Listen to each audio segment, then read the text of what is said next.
Hello, welcome back. Video number 2, the basics of diag. Today we're still in the Astra and I'm talking about which data can you trust. Now, I'm looking at DPF pressure. I've gone through, we've got vehicle specific data pressure, which is on the scanner, and we're going to go through EOBD and look at the pressure as well, compare the results and ask the question, which data can be trusted, which is actually giving us the correct reading. So let's get started up.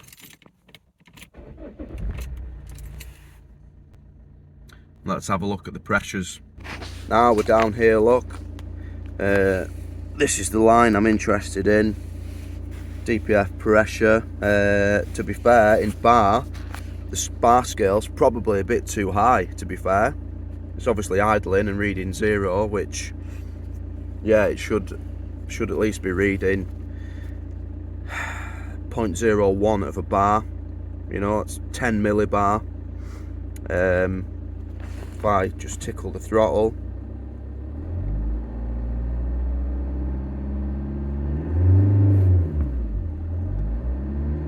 that's held at 2,500 RPM. And we're 0.01 of a bar, 10 millibar, which to me is a bit low, in fairness. And then on the flip side of things, if I come out of this,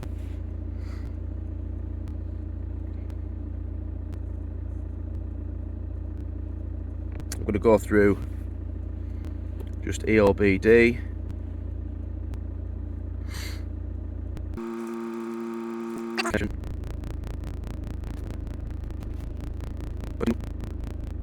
Display current data. I'm just going to select the single line that I would like to view when it loads. It's going to obviously make the refresh rate a lot quicker, less of a delay between me, pressing the throttle pedal and the data actually moving. So I'm just going to click this and click that, scroll up, and then click that. Now, the first thing to notice is that the units on this are kPa, kilopascals, whereas on the vehicle specific menu we're in bar, and I think 10 or 20 kilopascals is 200 millibar, which is 0.2 of a bar. So already there's a discrepancy there between what this data is telling me and what the vehicle specific data was telling me. Obviously idle, it was reading 0, 0, 0, and this is reading 10 or 20 kilopascals, which is 0.1 or 0.2 of a bar, which is too high, really. But is it though? Which sensor, which line of data is actually providing us with the correct reading? If I now go to 2,500 RPM, you can see we're at about 300-ish kPa, which is a third of a bar, which would be too high normally. If I was just looking at this line of data, I'd be thinking, DPF's blocked,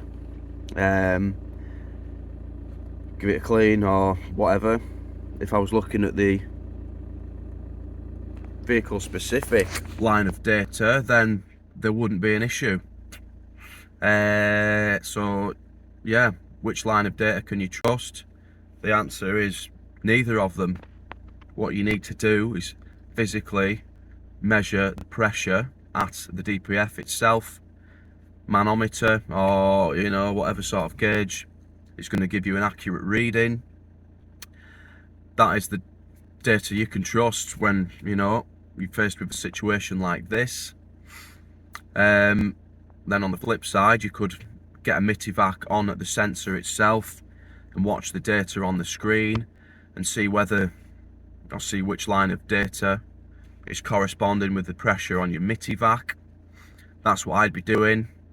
That's what I'm going to do, but not in this video. This is just yeah, if you've got conflicting lines of data, you can't trust any of them. So do your diag a favour, physically measure it at the source. Thanks for watching. We'll see you next time. So I've changed my mind. I can't leave you hanging.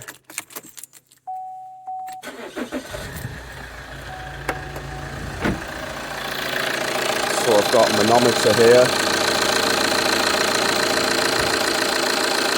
kPa there, PSI, bar.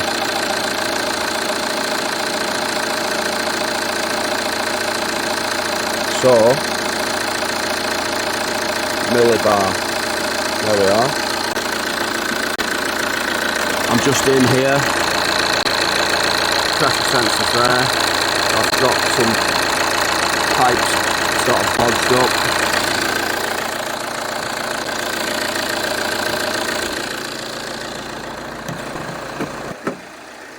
Just going to increase idle speed to 2.5.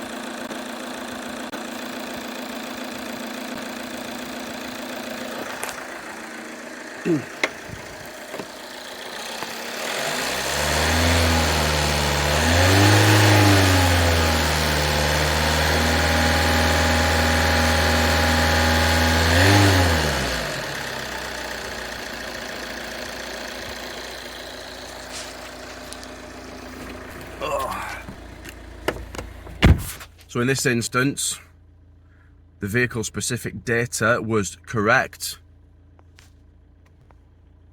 It's reading 0.000 bar and it flicks to 0.010 of a bar. And then obviously we've just seen it 2,500 RPMs.